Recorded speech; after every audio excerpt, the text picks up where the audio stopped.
sa Talakayin ang Katotohanan at ngayon, narito ang inyong lingkod, Brother Khalid Sanchez.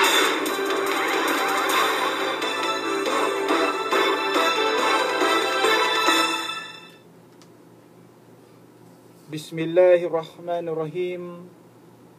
Qala subhanaka la ilma lana illa ma 'allamtana innaka antal alimul hakim. Assalamualaikum sa mga kapatid na mga Muslim at magandang hapon po sa mga kababayang mga Kristiyano na nakikinig po sa hapong ito sa ating palatuntunan, ang Talakayin ang Katotohanan. Tayo po ay muling sasahim papawid sa ating palatuntunan sa loob ng isang oras. Tayo ay sumasagot ng mga katanungan na ipinapadala po sa ating palatuntunan. At alas 2 hanggang alas 3 po ng hapon, tayo ay magsama-sama, ang inyong lingkod, Brother Khalid Sanchez. Ngunit bago ko po umpisahan yung ating palatuntunan ay nais ko po munang bigyang daan ang iilan po sa ating mga panawagan na kung saan po ang ating tanggapan. Ang Mindanao People Da'wa Association ay patuloy pa rin po sa kanyang pamamahagi ng libreng Islamikong babasahin. Ang ating tanggapan ay matatagpuan sa panulukan lamang po ng Ruales at Sinswat Street dito po sa lungsod ng Cotabato. Yan po ay bukas tuwing araw ng Lunes hanggang araw po ng Biyernes, alas 9 hanggang alas 5 po ng hapon. At maging sa araw ng Sabado, alauna hanggang alas 5, ang ating tanggapan ay bukas din po. May pag-aaral na isinasagawa, no, sa ating tanggapan maging sa araw ng Sabado. At kaya nga po, dahil po dyan, amin pong iniimbitahan ang ating mga kapatid na mga Muslim na dumalaw po sa ating tanggapan. At sa ating mga kababayang Kristiyano, kayo din po ay aming iniimbitahan na bumisita sa ating tanggapan.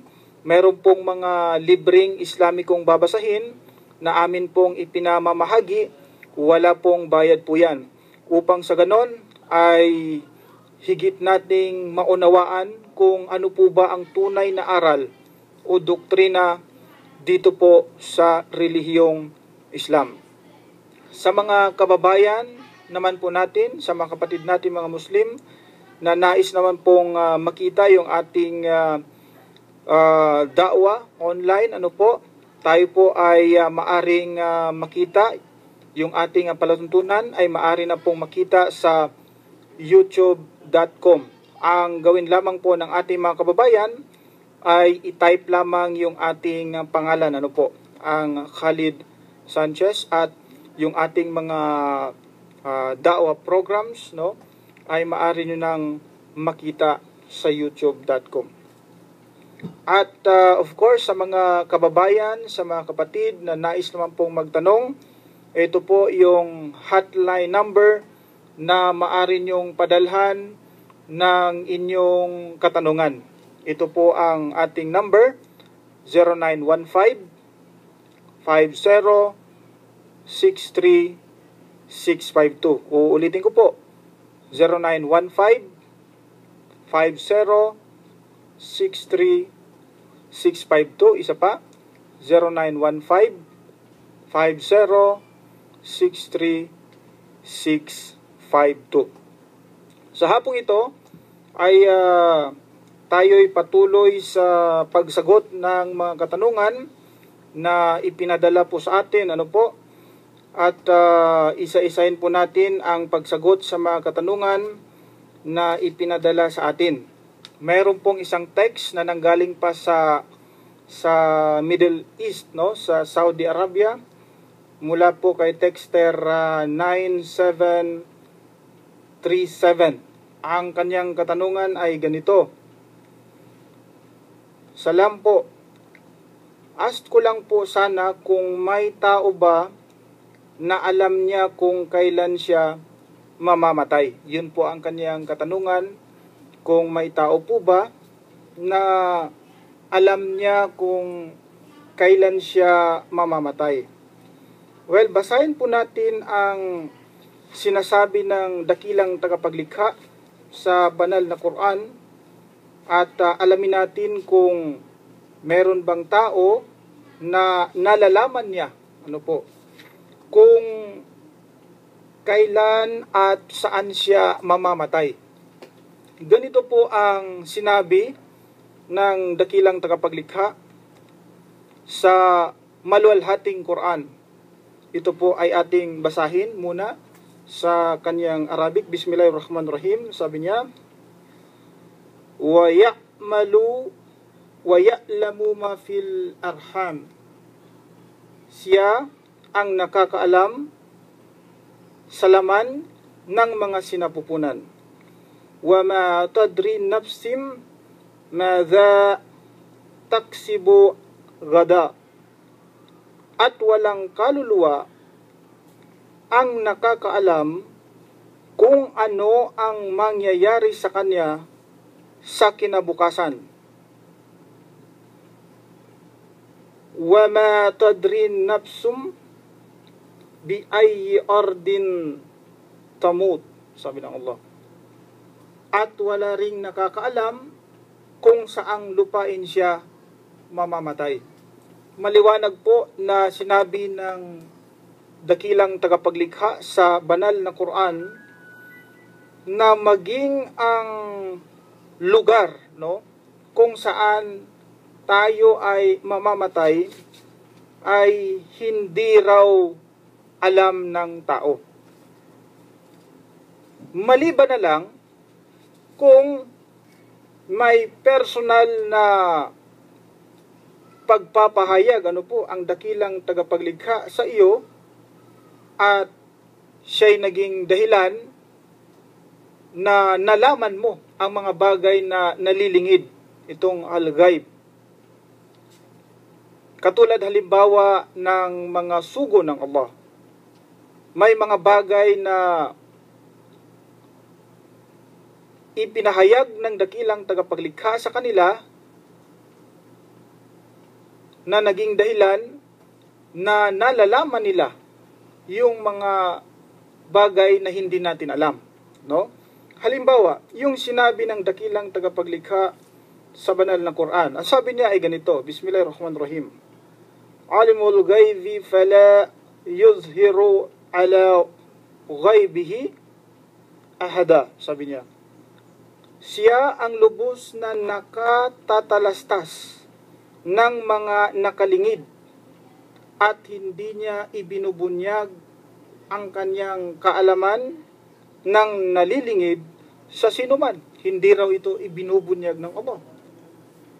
Pero sabi niya ganito, illa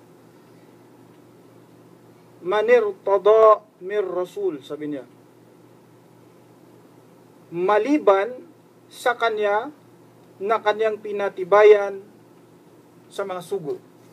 So meaning, may pagkakataon din pala o hindi lahat ng tao ay hindi niya alam yung mga bagay na nalilingid o nalingid. So yun po ang ating kasagutan. Mula naman po sa texter 9923, ang sabi niya, magandang hapon. Bakit po ang Quran ng mga Muslim ay kulang-kulang, samantalang ang aming Biblia ay kumplito? Alam mo kapatid na texter 9923, hindi po totoo na ang Quran ay kulang-kulang. May kulang dito. Ano po ang patunay na ang Quran ay walang o hindi kulang? Sapagkat ang dakilang tagapaglikha, ang Allah mismo ang nagsabi sa banal na Quran tungkol sa Quran mismo. Ito ang kanyang sabi. Bismillahirrahmanirrahim. Ma farratna fil kitabi min shay, sabi niya. At wala kaming nakaligtaan sa aklat. Ang Allah mismo ang nagsabi na wala siyang nakaligtaan dito na ipasok. Ibig sabihin po niyan ay wala pong kulang dito. Kumpleto po siya. Ganun po ang pagkakasabi ng Allah sa maluwalhating Quran. Paghambingin po natin ang Biblia sapagkat may mga tao po ang nagsabi, maging yung ating mga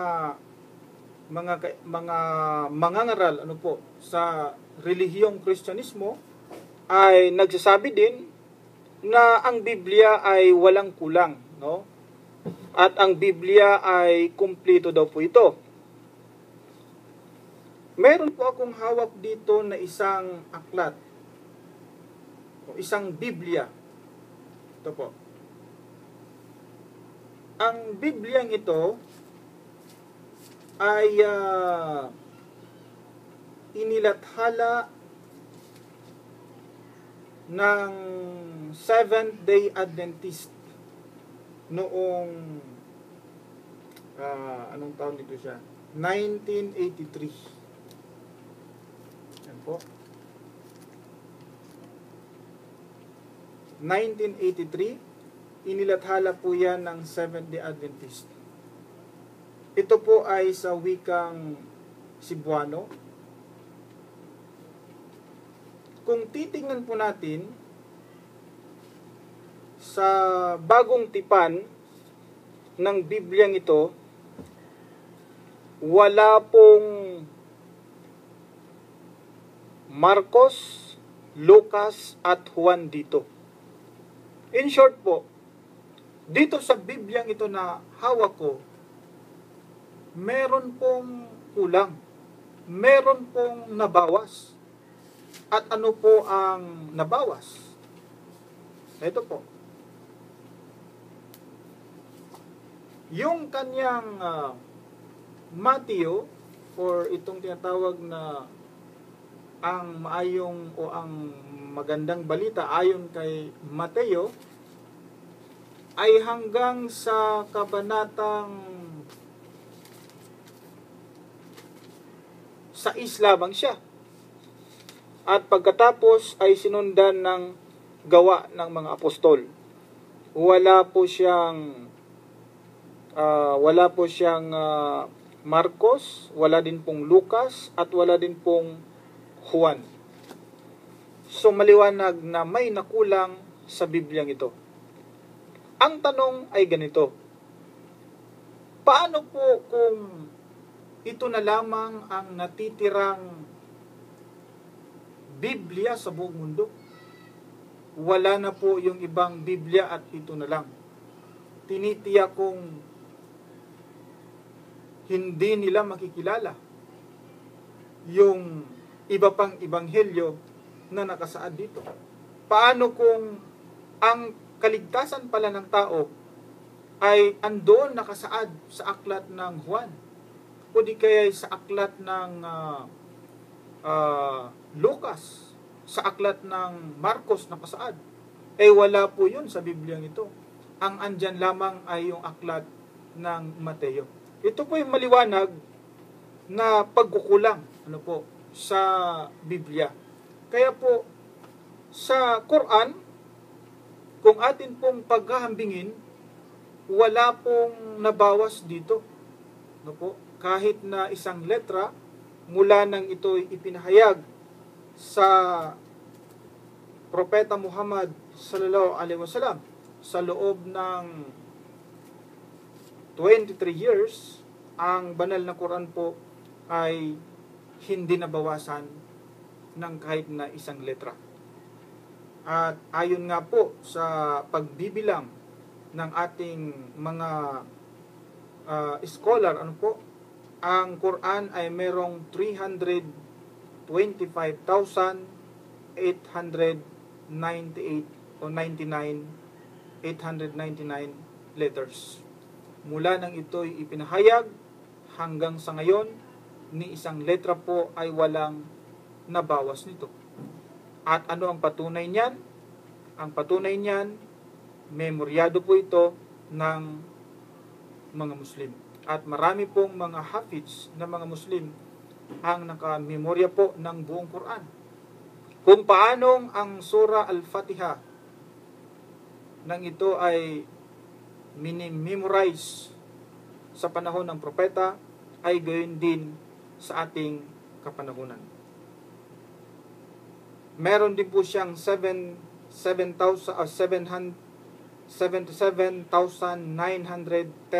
words. Ganon din ang kanyang bilang magbasa hanggang ngayon. Meron din po siyang 6,236 verses o mga talata na kung saan ganun pa rin ang kanyang bilang mula nang ito'y ipinahayag hanggang sa ngayon. So wala pong nakulang sa kanya. Yun po ang aking kasagutan. Mula naman po kay Texter 2831. Si Kristo po ba at ang kanyang mga alagad ay marunong sumulat? Opo. Actually, si Jesus Christ o Isa alayhi salam, hindi lamang siya marunong sumulat, marunong pa itong bumasa no? Pero ang tanong niya, marunong po bang sumulat? Opo. Meron pong isang talata sa banal na Quran ang sinabi ng Allah, no? Tungkol sa kay Kristo. Ito po ang sinasabi niya sa chapter 5 verse 110 ng banal na Quran. Sabi ng Allah o ng maluwalhating Quran. Sabi niya, Bismillahirrahmanirrahim. Wa iz alamtukal kitab, sabi ng Allah. At aking tinuruan ng pagsulat. So, siya pala ay marunong sumulat dahil siya ay tinuruan ng dakilang tagapaglikha, si Jesus Christ. At siya rin ay marunong magbasa, no? Marunong sumulat, marunong magbasa. Sa Biblia naman po, no? Ganito po ang kanyang sinasabi sa Juan 7 talatang 15. Ganito po ang pagkasabi. Hanggang 16 po. At nagsipanggilalas nga ang mga Hudyo na nangagsasabi, paanong nakaaalam ang taong ito ng mga karunungan, gayong hindi naman nag-aral kailanman? Ito ang sagot ni Kristo sa 16. Sinagot nga sila ni Jesus at sinabi, ang turo ko ay hindi akin, kundi doon sa nagsugo sa akin. Pansinin niyo po ang sinabi sa talata na si Kristo daw ay may alam. May alam. Ano ang alam niya? Ito, sa Lucas 4, talatang 16, ganito ang nababasa tungkol kay Kristo. At siya'y napasan Nazaret na kanyang nilakhan. At ayon sa kanyang kaugalian, siya'y pumasok sa sinagoga ng araw ng Sabat at nagtindig upang bumasa. So si Kristo po pala ay marunong magbasa. So paanong makapagsulat ang isang tao kung siya mismo hindi marunong magbasa? Therefore, the fact na ikay marunong magbasa, no, ay marunong ka rin sumulat. Ang tanong niyang karagdagan ay, paano po yung mga alagad? Sabi niya, no, si Kristo ba at ang kanyang mga alagad ay marunong sumulat? Ano po? Sabi na natin, may tinatawag na edukasyon na naabot suportahan naman po natin yung kanyang mga alagad. Ayon po sa Biblia pa rin ang ating mga kababayang Kristiyano. May mga alagad si Kristo na nagngangalang Pedro at Juan. At pansinin natin o tingnan natin kung ang mga alagad na ito ay meron ba silang tinatawag na pinag-aralan. Ganito po ang sabi naman sa Gawa 4, talatang 13. Sabi niya, nang makita nga nila ang katapangan ni Pedro at ni Juan, at pagkatalastas na sila'y mga taong walang pinag-aralan at mga mangmang. Kita niyo po, ito pa lang si Pedro at si Juan ay mga taong walang pinag-aralan at mga mangmang. Ayon yan sa Biblia. Sa makatuwid, malaking question ito kung sino po ang sumulat ng sulat ni Pedro. Kung si Pedro ay walang pinag-aralan, mangmang, walang natapos, papaano po siyang nakasulat ng kanyang sulat na kalaki po o ibinahagi o naging bahagi ng Biblia. Ayun. Yan po ay tanong po lang, kung paano nangyari yun. Maliban na lang kung katulad ni Kristo, siya ay tinuruan din ng dakilang o ng kanyang Diyos. So yun po ang aking kasagutan. Mula naman po kay Texter 1961, ganito po ang kanyang katanungan. Ang mga alagad ba ni Kristo ay Kristiyano? Napakagandang question po. Ang mga alagad ba ni Kristo ay Kristiyano? Sasagutin ko po muna yan ayon sa sinabi ng dakilang tagapaglikha sa maluwalhating Quran. Kung ano ba ang sinasabi ng Quran tungkol sa mga alagad ni Kristo. Ito po ang sinasabi ng Quran tungkol sa mga alagad ni Kristo. Sila ba ay Kristiyano o ano sila? Ito ang sabi sa Suratul Imran verse 52 ng Quran. Ganito, Bismillahirrahmanirrahim. Falamma ahassa Isa minhumul kufra qala min ansarillah qala min ansari ila Allah qala al-hawariyuna nahnu ansarullahi amana billahi washhad bi anna muslimun. Sabi niya, at nang mapag-alaman ni Jesus ang kanilang kawalan ng pananampalataya, siya ay nagsabi, sino baga ang aking makakatulong sa kapakanan ni Allah? Nagtanong si Kristo dito Sino raw ang makakatulong sa kanya sa kapakanan ni Allah? Min ansari ilallah. Ang hawariyon o mga disipulo, mga alagad ay nagsabi. Sabi niya, qala al-hawariyuna nahnu ansarullah. Kami ang mga katulong ni Allah. Sabi niya. Sila raw, yung mga alagad. At ang sabi pa, washhad bi anna muslimun. Ito pa, amana billahi washhad bi anna muslimun. Kami ay sumasampalataya kay Allah at ikaw ay magbigay saksi na kami ay mga Muslim. Ayun ang sabi nila. Sila raw po ay mga Muslim. Anna washhad bi anna muslimun. Sila raw ay mga Muslim. Ayon po sa banal o sa maluwalhating Quran, ang kanyang mga alagad ay mga Muslim. ano naman po ang sinasabi ng Biblia ng ating mga kababayang mga Kristiyano tungkol sa kanyang mga alagad. Yun pong 12. Meron siyang 12 kaalagad at sa ibang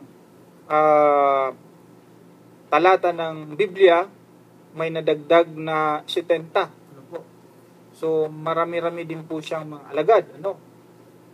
So meron po bang mabasa sa apat na ebanghelyo na nasa Biblia na sinasabi na itong mga alagad ni Kristo ay mga Kristiyano? Wala po. Wala pong mabasa sa apat na ebanghelyo na nakasaad po sa Biblia na ito pong kanyang mga alagad ay mga Kristiyano. Bakit po? Sapagkat itong salitang Kristiyano ay ginamit ito nung wala na si Kristo. Nung si Kristo po ay wala na sa lupa, saka pa lang po unang ginamit itong salitang Kristiyano. At hindi ito ginamit sa Jerusalem, kundi ito'y unang ginamit doon sa Antioquia. Yan po ay sa Syria, sa Antioch or sa Antakya sa Arabic. Doon po unang ginamit yung salitang Kristiyano. At wala na si Kristo. Take note po na si Kristo at maging ang kanyang mga alagad ay doon po nagmula sa Jerusalem, sa Israel. Ganito po ang sinasabi sa Gawa 11, talatang 26. At ang mga alagad ay pinasimulang tawaging mga Kristiyano sa Antioquia. Yun. Yung mga alagad daw ay pinasimulang tawaging Kristiyano sa Antioquia. Doon mismo sa lugar sa Syria na kung saan wala na si Kristo. At ang nagsabi ay hindi si Kristo. Hindi po si Kristo ang nagsabi na ang kanyang mga alagad ay tawaging Kristiyano.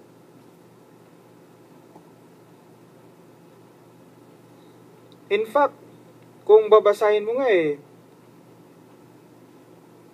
si Pablo nga ang may gamit nito yung salitang Kristiyano, sapagkat siya naman talaga ang real founder ng Christianity. Si Paul or si Pablo. Yung kanyang mga alagad, doon pinasimulang tawaging Kristiyano. Saan? Doon sa Antioquia, yung mga alagad ni Pablo. Ngunit ang mga alagad po ni Kristo ay hindi niya tinawag o sinabi na kayo ay mga Kristiyano. Kung ganun, kung hindi tinawag ni Kristo na mga Kristiyano ang kanyang alagad, ano ang tawag sa kanila? Ayun. Ano ang tawag sa kanila? Kung meron po kayong Biblia na Aramaic, kung meron po kayong Biblia na Aramaic, binabanggit ni Kristo sa kanyang mga alagad na dapat sila ay maging Muslim. Yun, kita nyo? Ganito po ang pagkakasabi doon sa Aramaic. Aramaic muna tayo sa mga tagapakinig natin. Yung kanyang pagkakasabi sa Aramaic, ganito po. En talmed nahle al-rabbo shekken kal adam si Muslim yehye ke rabbo. Ganun po. Aramaic po yan. Ang Aramaic po ang siyang wika ni Kristo nung siya'y nangaral. Ang Aramaic po ay sister language ng Arabic. Sila po ay Semitic. Nung si Kristo'y nangaral, hindi po Greek, hindi po Greek ang kanyang ginagamit sa kanyang ebanghelyo, kundi Aramaic, no? So, dahil Aramaic si Kristo o ang kanyang wika, binabanggit doon yung salitang Muslim. Ano po ang ibig sabihin ng aking binasa na Aramaic? Ganito po ang ibig sabihin nun. Hindi hihigit o hindi higit ang alagad sa kanyang guro, sabi niya. And talmid nakhne al-rabbu, sabi niya. Hindi raw ihigit yung alagad sa kanyang guro. Datapwat ang bawat isa pagka naging Muslim ay naging katulad ng kanyang guro. Ayun, sabi ni Jesus Christ, ha? Oh. Ka shikken khal Adam si Muslim ye ke Rabbu, sabi niya.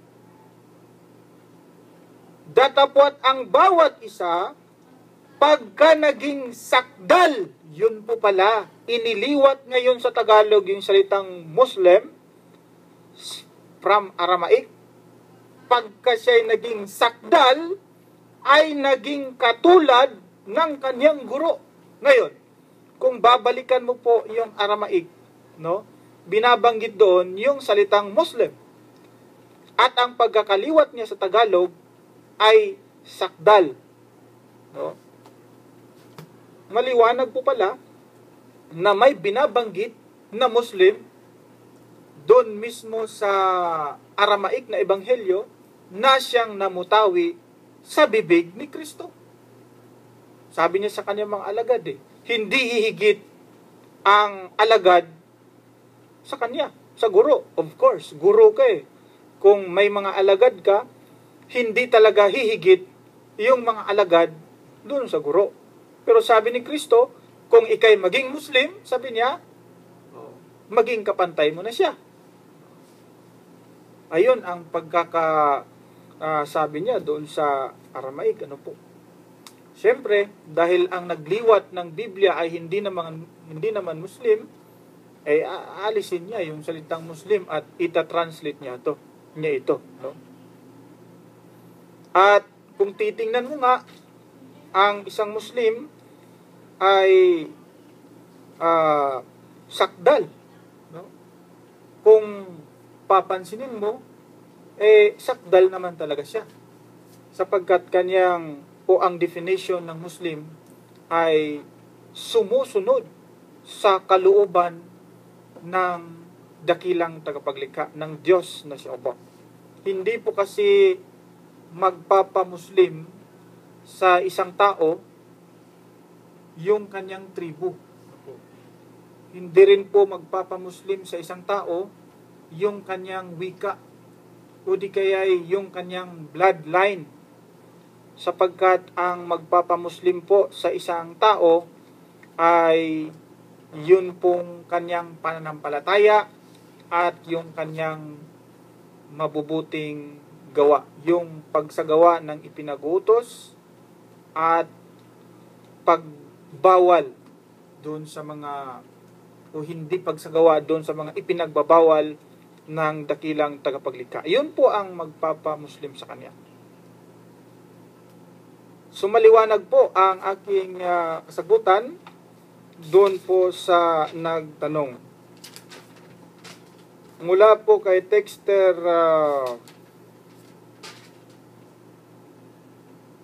3910, magandang hapon. Magandang hapon din.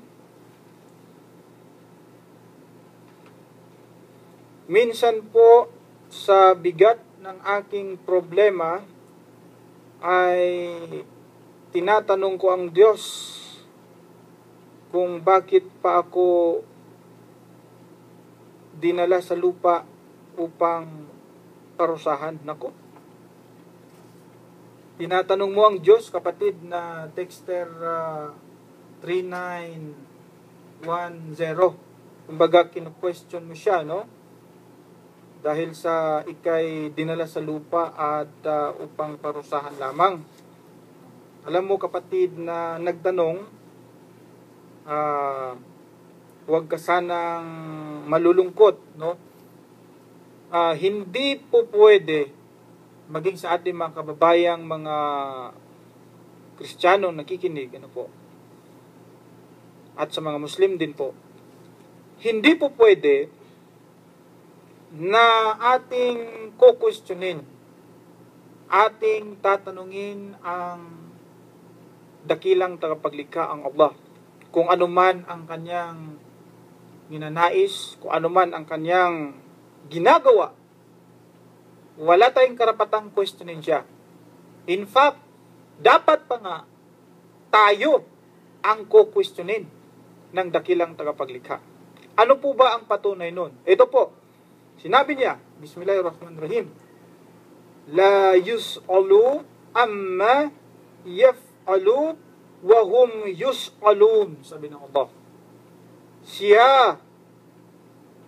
Allah, open and close parenthesis, si Allah ay hindi maaaring tanungin sa kanyang ginagawa. Samantalang sila, tayo yun, ang tatanungin. Ayun. Kaya, kapatid, do not question Him. Bawal po yun. Sa akin, pwede ka magtanong. Pero, doon po sa dakilang tagapaglikha, ay bawal pong questionin siya sa kanyang mga desisyon. Hindi po pwede po yan. No? Dapat ikaw ang kanyang questionin. Sa lahat ng ginagawa mo, ikaw ang dapat niyang questionin. Hindi yung dakilang tagapaglikha ang po-questionin mo at dinala ka sa lupa upang parusahan. After all, hindi naman yon ang pinaka dahilan kung bakit dinala ka sa lupa para parusahan. No? وَمَا خَلَقَتُ الْجِنَّ وَالْإِنسَ إِلَّا لِيَعْبُدُونَ. Sabi ng Allah, hindi ko ginawa ang tao at ang engkanto maliban na lamang na sambahin nila ako. Sambahin siya, Allah. Yun ang prime purpose kung bakit dinala ka sa lupa. At hindi yung parusahan ka. Well, kung ikay hindi tutupad sa kagustuhan ng Allah, ay siguradong mapaparusahan ka sa kabilang buhay o maging dito sa lupa. Now, pupunta natin ang Biblia.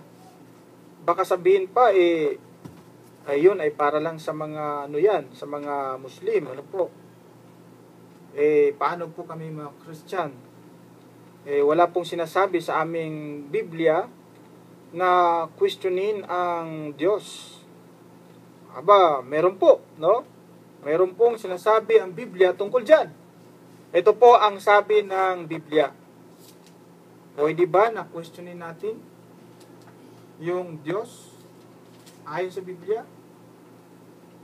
Sa aklat po ng Daniel 4 talatang 35, ganito ang pagkasabi. At ang lahat na mananahan sa lupa ay nabilang sa wala. At kanyang ginagawa ang ayon sa kanyang kalooban sa hukbo ng langit at sa mga mananahan sa lupa. At walang makapaghahadlang sa kanyang kamay o makapagsasabi sa kanya, anong ginagawa mo? Ayun. Wala rin palang makapag-question sa kanya ayon sa Biblia, no? Kahit yung pagsasabi na, anong ginagawa mo?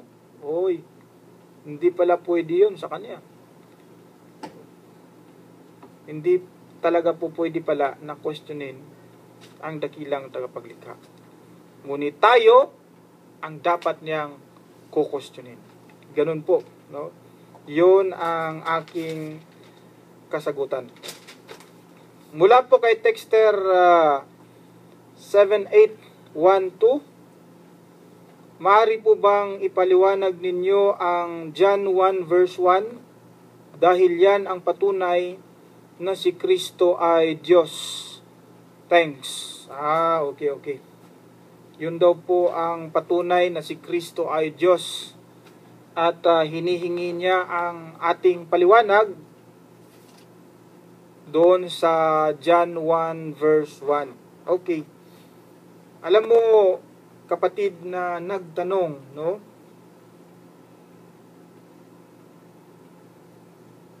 Kung titingnan natin, wala naman akong karapatang ipaliwanag yung John 1 verse 1. Bakit? Sapagkat wala tayo sa otoridad na magpaliwanag sa mga bagay na yan. Kaya nga po, madalas kung napapansin ninyo sa ating mga kasagutan, ay nagbabasa lang po tayo. Nagbabasa sapagkat kung ano yung sagot sa tanong, babasahin mo na lang yun Kaya nga,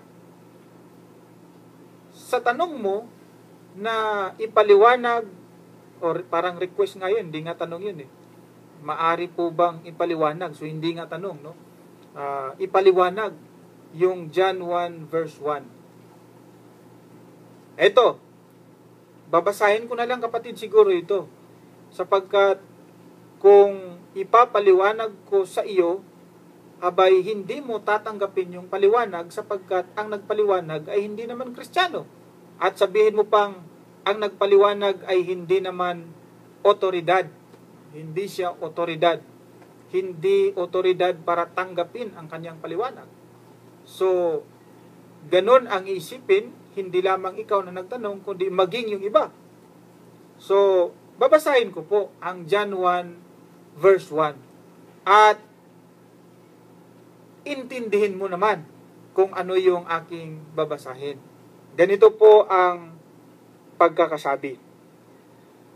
Ang John 1 verse 1 o yung aklat ng Juan, ito po ay unang isinulat sa wikang Griego. Take note po, isinulat po siya sa wikang Griego o Greek. Ang Greek po ay hindi wika ni Kristo. Tulad ng sinabi ko kanina, ang wika ni Kristo ay Aramaic. So, ang Juan isinulat sa Greek, sa Griego. So, una sa lahat, babasahin ko sa iyo kung ano sa Griego o Greek ang John 1 verse 1. Doon tayo sa original. Sapagkat kung pagbabatayan natin itong napakaraming version ngayon ng Biblia, ang iba dyan hindi naman galing doon sa Greek, no? Merong ibang version ng Biblia na galing sa English na version tapos iniliwat sa Tagalog, may ganyan. Ito po sa Greek. Greek na naman tayo, no? Ganito ang pagkasabi. En arche en hologos. Kai hologos en proston theon. Kai theos en hologos. Yun po ang kanyang Griego. So hindi ko po ipapaliwanag yan sapagkat meron naman siyang translation. Pinakamalapit na translation. Doon po sa binasa kong Greek, meron siyang translation. Ano po ang kanyang translation? Ganito po ang kanyang translation. In the beginning was the Word. In the beginning, ganito pala. In the beginning, the Word was. And the Word was with God. And the Word was divine. Ayun. Ganito po ang kanyang kahulugan naman sa Tagalog.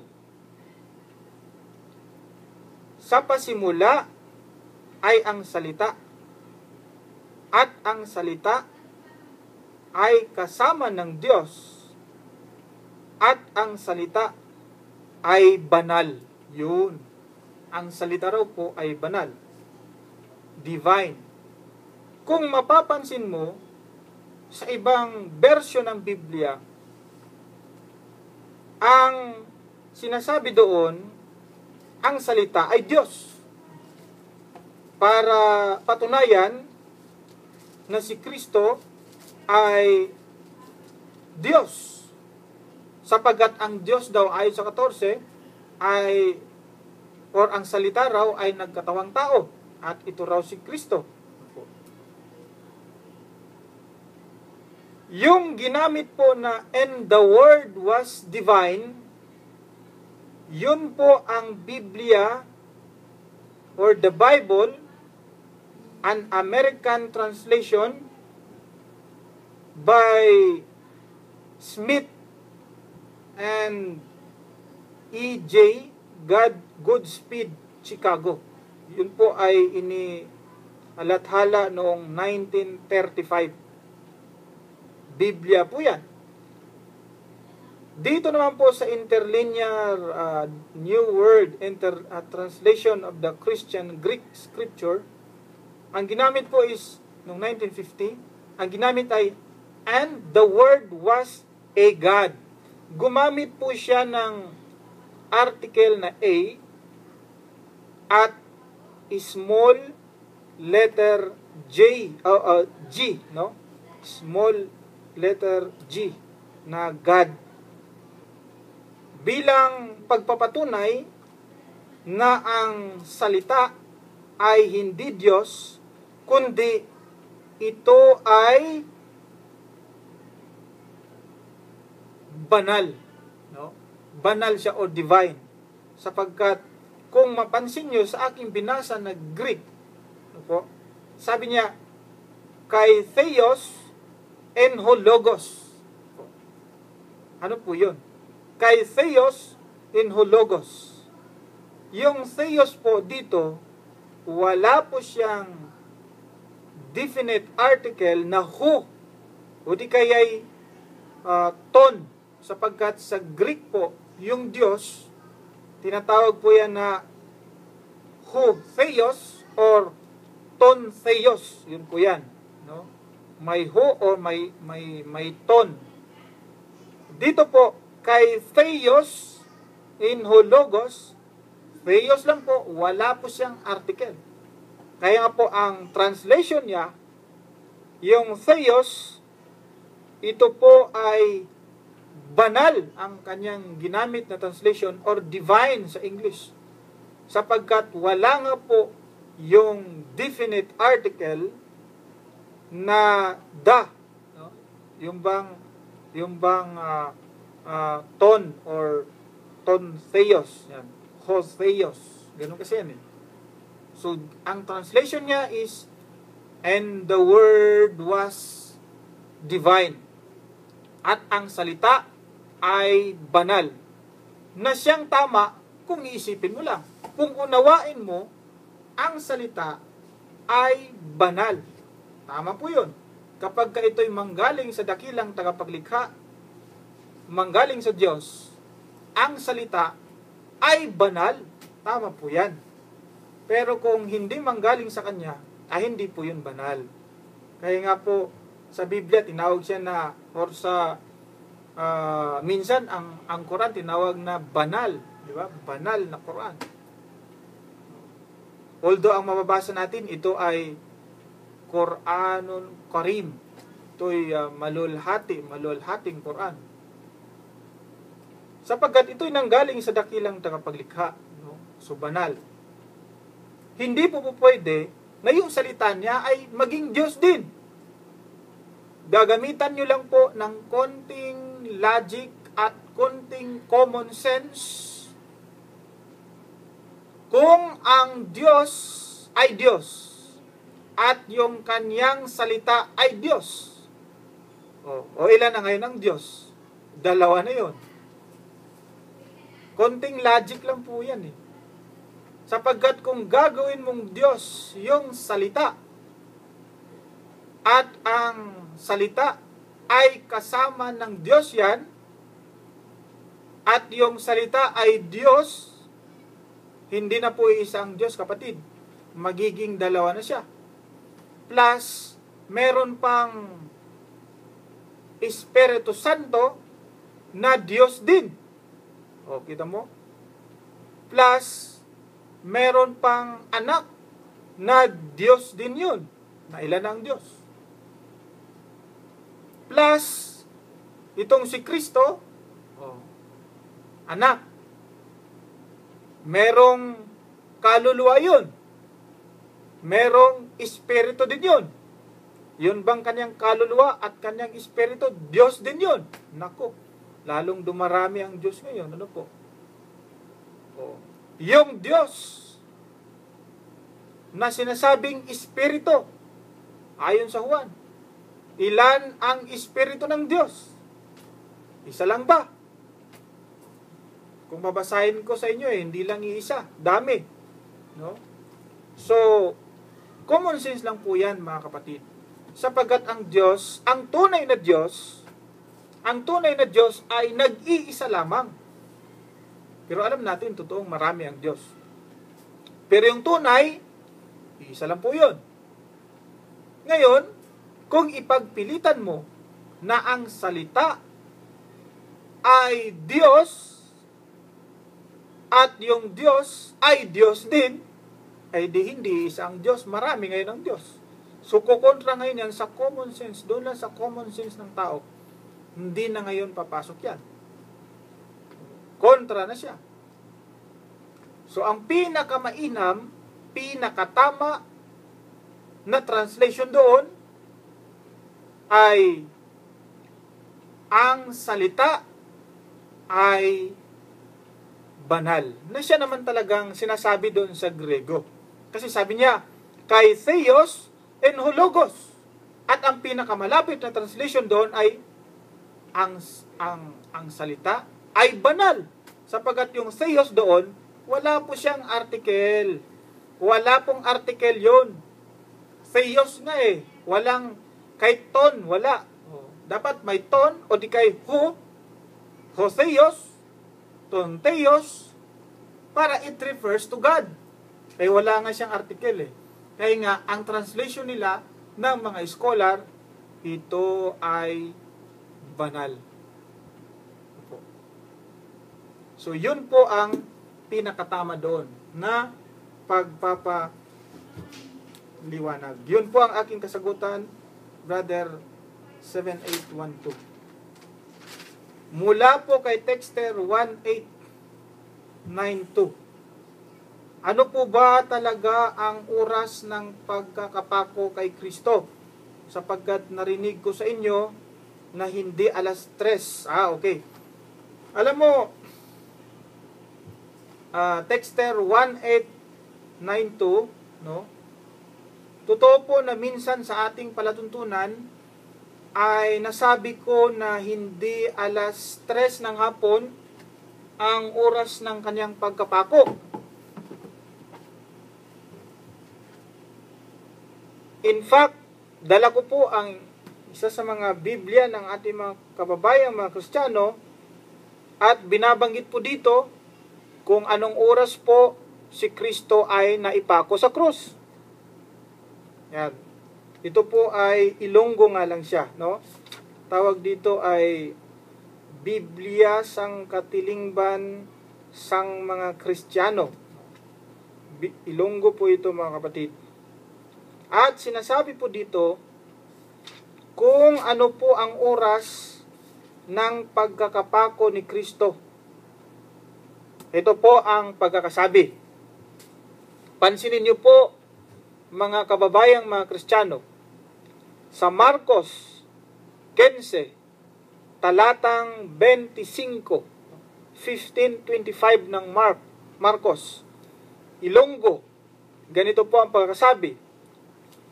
Alas 9, sang aga, sang ginlansang nila siya sa krus. Ayun. Alas 9, sang aga. Hindi po sinabing alas 3 ng hapon. Ang sabi po, alas 9, sang aga. Ayan. Alas 9, sang aga, ipinako sa krus. Totoo kaya yun? Sapagkat kung atin pong papansinin sa tuwing Semana Santa ng ating mga kababayan, mga Kristiyano, kapag ito po ay kanilang nire-reenact, sapagkat nire-reenact nila itong pagpapako kay Kristo sa krus, wala naman pong reenactment na siya'y ipinako sa alas 9 ng umaga, kundi hapon, alas 3. Tama kaya yun? Sapagkat kung makikita mo o mapapansin mo, marami po kasing kontradiksyon, pagkukontrahan ng Biblia. Paano ko pong nasabi na meron pong pagkukontrahan o kontradiksyon ang Biblia? Doon po sa ating binasa. Paano po yun? Ito po ang patunay.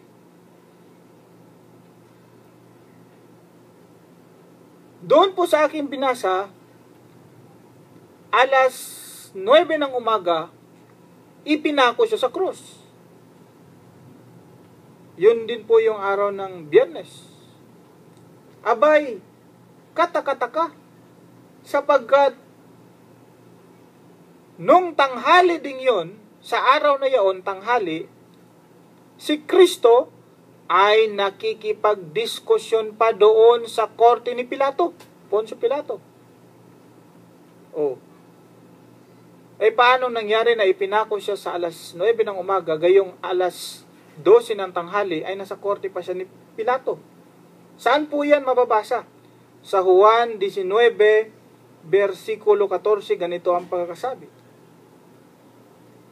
Noon nga'y paghahanda ng Paskwa, ibig sabihin, araw po ito ng Biyernes, sapagkat Biyernes po, ito po yung araw ng paghahanda para sa Paskwa o Sabat. Kinabukasan po kasi, Sabat po yan, Paskwa po yan sa kanila. At nooy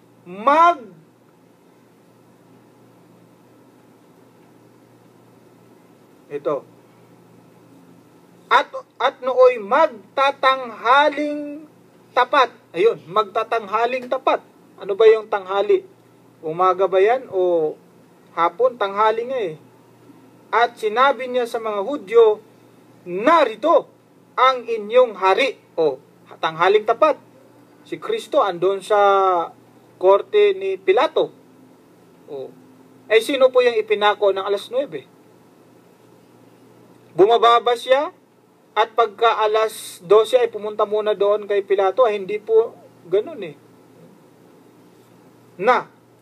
Sa ibang Biblia naman, hindi alas